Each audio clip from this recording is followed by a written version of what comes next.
আমাকে শক্তি দাও, সঠিক পথ দেখাও, যাতে আমি নিজের জন্য লড়াই করতে পারি।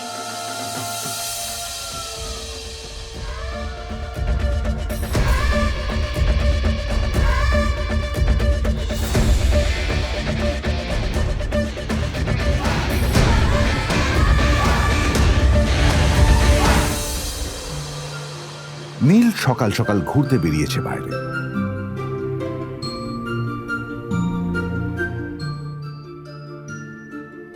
কটা বাজে রে? আমার খুব লেট হয়ে গেছে বুঝলি। তোরা খেল, ঠিক আছে? তোরা খেল, আমি আসছি।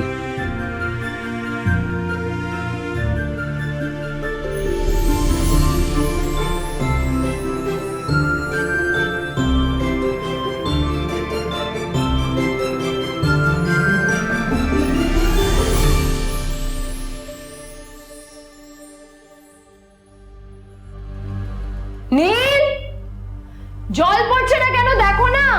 নীল, নীল, নীল কোথায় গেল? নীল,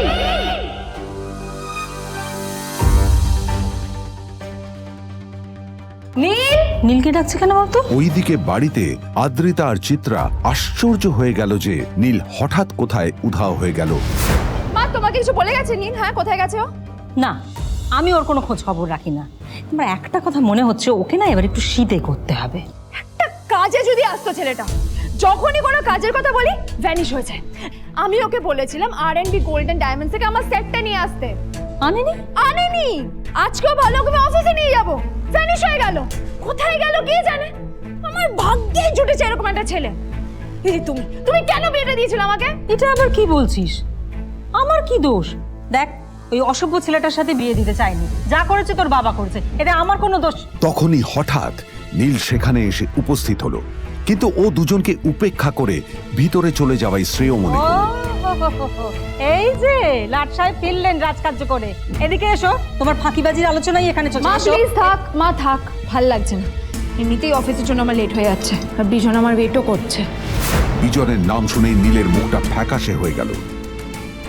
আদ্রিতা নীলকে উপেক্ষা করেই বলল, আরে যে এই ছেলেটার মতো আর একটা ফাঁকিবাজ না তুমি পাবে না। তুমি কেন দাঁড়িয়ে আছো? এই যে শোনো শোনো শোনো শোনো, দাঁড়িয়ে আছো কেন?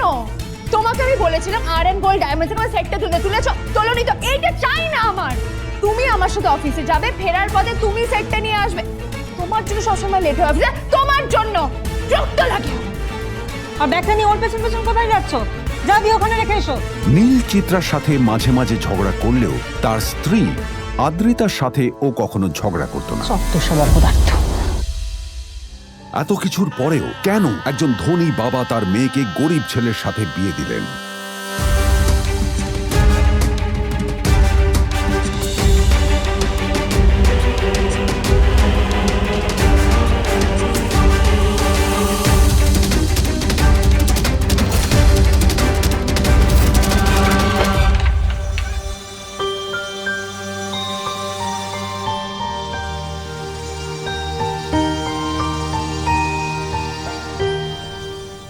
এবং তারপরে সেই মেয়েটি তার গরিব স্বামীর কাছ থেকে নতুন বছরে এমন একটা গিফট পেয়েছিল যে তার চক্ষু স্থির হওয়ার জোগাড় হয়েছিল। আর ওর স্বামী সম্পর্কে সত্যিটা জানার পর তো ও প্রায় অজ্ঞান হয়ে গিয়েছিল।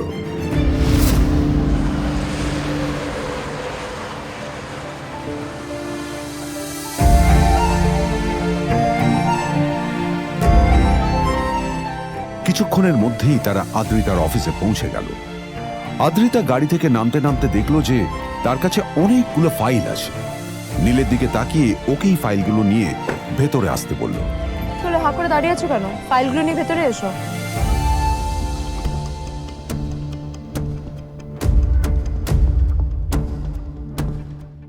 আদ্রিতা যখন ওর ক্যাবিনে পৌঁছলো তখন দেখলো সেখানে আগে থেকেই ওর বন্ধু এবং বিজনেস পার্টনার বিজন বসে ওর জন্য অপেক্ষা করছে।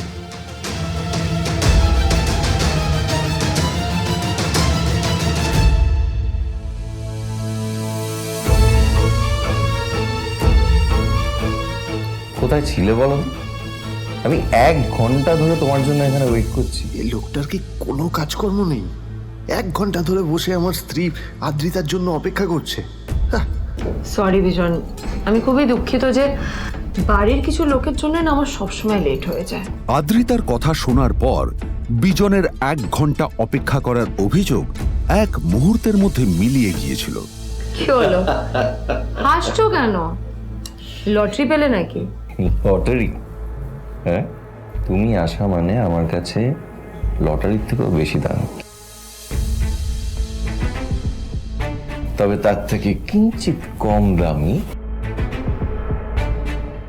একটা গিফট আমি তোমার জন্য এনেছি।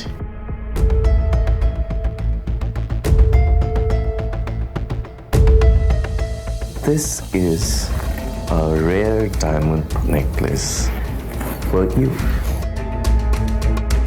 এটা আমার জন্য? সত্যি? এই শহরে এটা খুঁজে পাওয়া খুব বিরল। Just like you. Like it? Thank you. You're welcome. Thank you for the gift. আসি তাহলে এখন।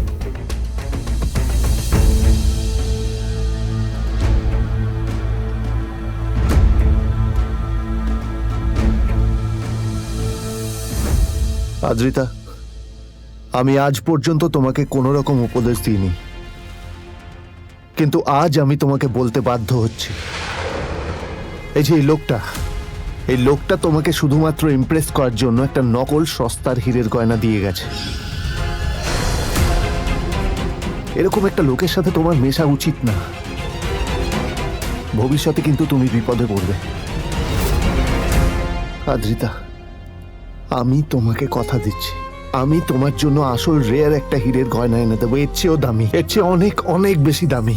তার জন্য আমাকে যাই করতে হোক না কেন, আমি তোমাকে একদিন ঠিক এনে দেবো, ঠিক এনে দেবো তোমাকে। তাদের বিয়ে হয়েছে 2.5 বছর।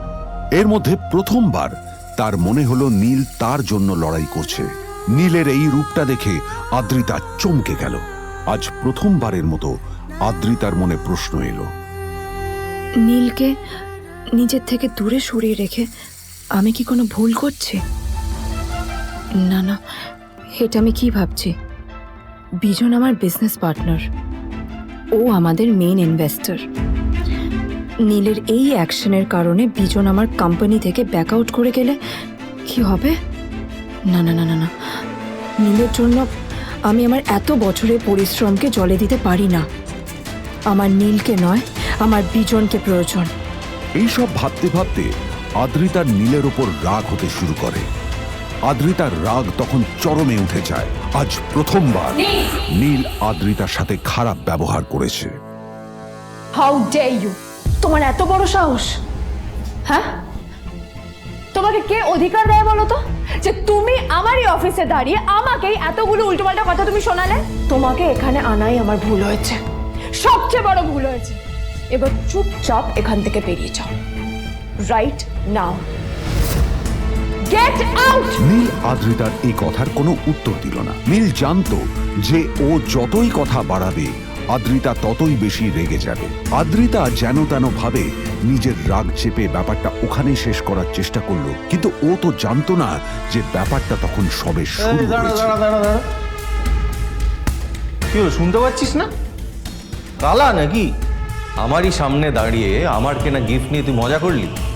কত বড় সাহস রে তোর! নিজেকে তো বিক্রি করে দিলে ওরকম একটা ডায়মন্ড নেকলেস তুই কিনতে পারবি। তোর এই গরিবের পারফিউম, সস্তা শার্ট, পায়ে একটা ফাটা চপ্পল নিয়ে নিজেকে বড় হিরো মনে করছিস? তোর নিজের কত দাম সেটা তোর নিজের জানা উচিত। Zero, a big zero. সালা খরচা মাই চল।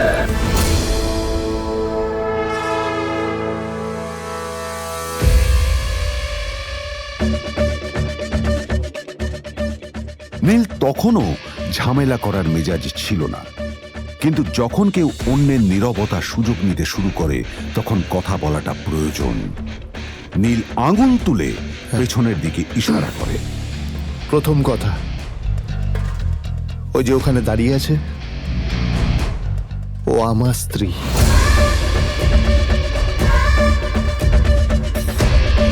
তাই আমার স্ত্রীকে তোমার নেকলেস দেওয়ার কোনো অধিকার নেই। ওকে যদি নেকলেস দিতে হয় তাহলে আমি দেব। তাই এসব ফ্রডগিরি বন্ধ করো। আর দ্বিতীয় কথা, যার পকেটে পয়সা নেই ঝনঝন আওয়াজ করা তার মানায় না।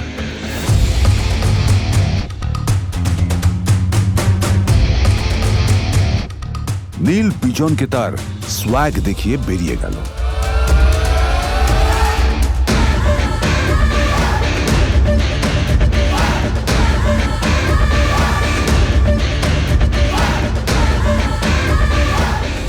আর অন্যদিকে সেন কর্পোরেশনের অফিস থেকে বেরিয়ে নীলের খুব ফুরফুরে লাগছিল।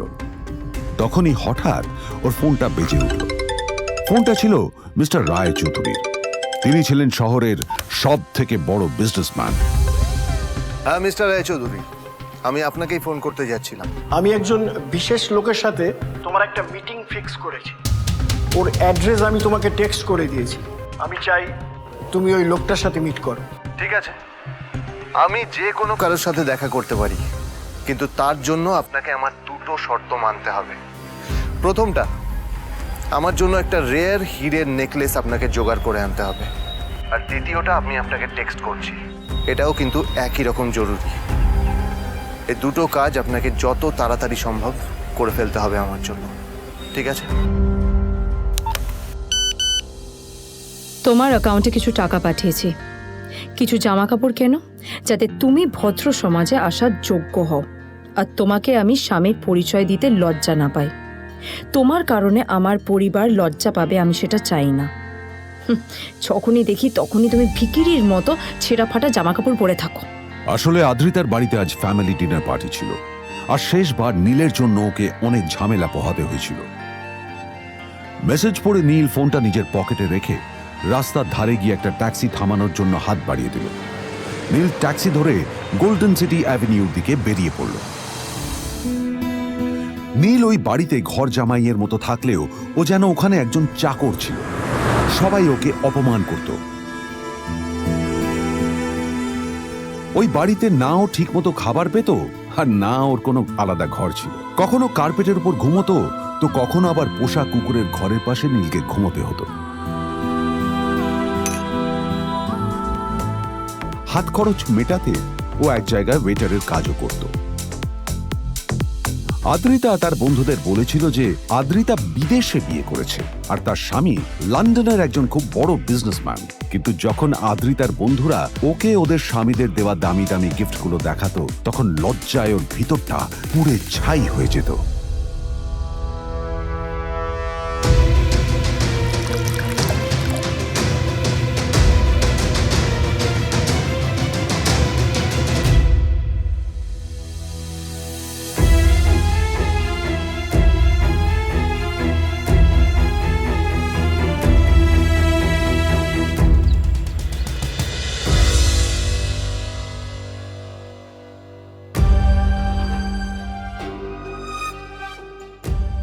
দুদিন পর নিউ ইয়ার পার্টির আগে নীল আদ্রিতার কাছে এসে একটা গিফট প্যাক দেয়।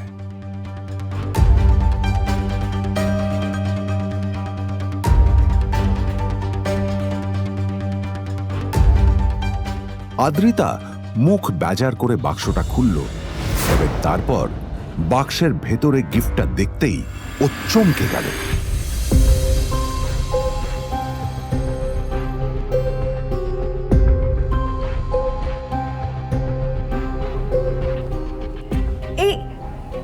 এই ফোনটা মানে এটা তো একটা স্পেশাল এডিশন।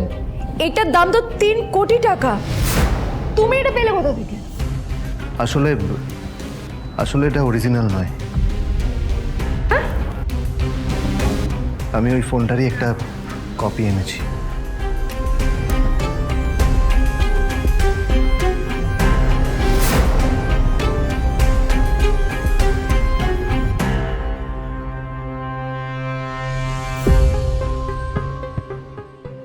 কিন্তু আদ্রিতার নীলের কথা একটু সন্দেহ হয়, কারণ ফোনটা দেখে একেবারেই আসল বলেই মনে হচ্ছিল। পরের দিনই আদ্রিতা ওই কোম্পানির শোরুমে গেল। এই ফোনটা একটু দেখুন না প্লিজ। ওয়াও, আচ্ছা ম্যাম, আপনি কি মিস্টার রয় চৌধুরীর বন্ধু? কে মিস্টার রয় চৌধুরী? ও আপনি কি ওই রয় চৌধুরী গ্রুপ অফ ইন্ডাস্ট্রিজের মালিকের কথা বলছেন? হ্যাঁ। না না, আমি ওনাকে চিনি না। আমি কেন, আমার মনে হয় কেউই ওনাকে চেনে না। বড় বড় মানুষেরাই ওনা দেখা পান না। আমিও কোনোদিন ওনাকে দেখিনি। কিন্তু সাডেনলি আপনি এই প্রশ্নটা করলেন কেন? অ্যাকচুয়ালি ম্যাম, আপনার হাতের এই ফোনটা আসলে এটা ফোনের স্পেশাল এডিশন। এই কাটিং, এই ডিজাইন, এই লোগো, এটা জাল করা ইজ নেক্সট টু ইম্পসিবল। আর গোটা ভারতে বিক্রি হওয়া এই ফোনের সেকেন্ড পিস এটা, যেটা মিস্টার রয় চৌধুরী কিনেছিলেন। সেজন্যই জিজ্ঞেস করছি ম্যাম, আপনি এই ফোনটা কোথা থেকে পেলেন? তবে কি নীলই মিস্টার রয় চৌধুরী, নাকি নীল এই ফোনটা চুরি করেছে? বেকার নীলের কাছেই কোটি টাকার ফোন কোথা থেকে এলো? নীলের সত্যিটা তাহলে কি? আর ও যদি সত্যি বড়লোক হয়ে থাকে, তবে ও নিজের শ্বশুর বাড়িতে খরচামাই হয়েই বা থাকে কেন? আদ্রিতা এসব কথাই মনে মনে ভাবছিল। তবে আদ্রিতার বিশ্বাস ছিল যে কোনো না কোনো মতলব করেই নীল এই ফোনটা আদ্রিতার জন্য নিয়ে এসেছিল। কিছুদিন পর আদ্রিতা সেই ফোনটার কথা ভুলে গেল। গোল্ডেন সিটি অ্যাভিনিউ শুধু কলকাতারই নয়, এটা ছিল সারা পশ্চিমবঙ্গের সবচেয়ে বিলাসবহুল সোসাইটিগুলোর মধ্যে একটা। আসলে এই সেই জায়গা যেখানে মিস্টার রায়চৌধুরী আজ তার জন্য গোপন মিটিং ফিক্স করেছিলেন। কিন্তু নীল কার সাথে দেখা করতে যাচ্ছে এ সম্পর্কে ওর কোনো ধারণাই ছিল না। যখন নীল সেখানে পৌঁছলো, পুলভিলার বাগানে বসে থাকা লোকটিকে দেখে রাগে নীলের রক্ত ফুটতে শুরু করলো। নীল ওখানে না দাঁড়িয়ে বেরিয়ে গেল। তখনই হঠাৎ একটা মেসেজ এলো। আসলে আজ আদ্রিতার ফ্যামিলি গ্যাদারিং এ যাওয়ার আগে নীলকে ওর হাই স্কুলের রিইউনিয়নেও যেতে হতো। গ্র্যাজুয়েশনের পর এত বছরে এই প্রথম নীল তার কোনো কলেজ বা স্কুলের রিইউনিয়নে যাচ্ছে। এতগুলো বছরে নীল তার কোনো বন্ধুর সাথেই দেখা করেনি। নীলের তার পুরনো সহপাঠীদের কথা মনে পড়তে লাগলো, যাদের সাথে ও স্কুলে মজা করত। আজ আবার ওদের সকলের সাথে নীলের দেখা হবে।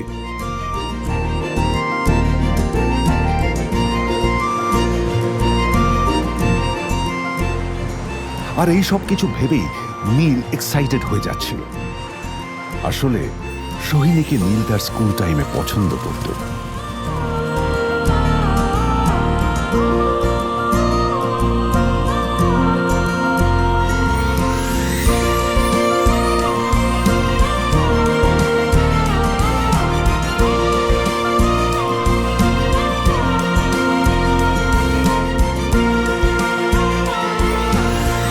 অন্যদিকে সেম কর্পোরেশনে ইনভেস্টরদের সঙ্গে আদ্রিতার মিটিং একেবারেই ভালো যায়নি।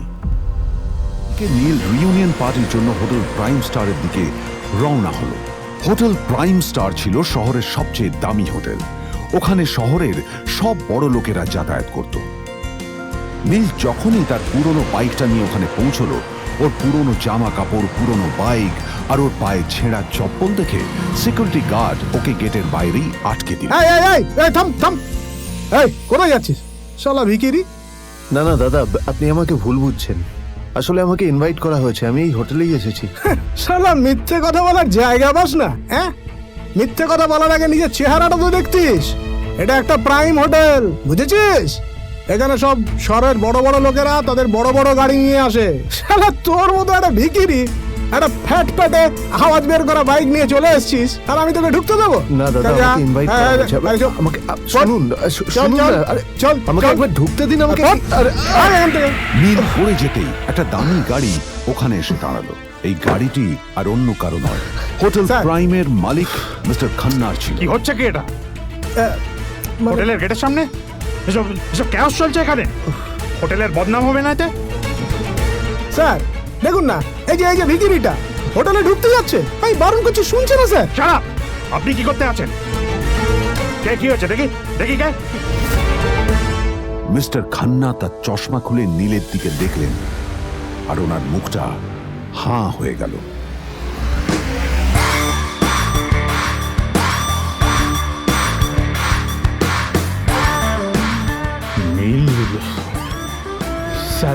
আপনি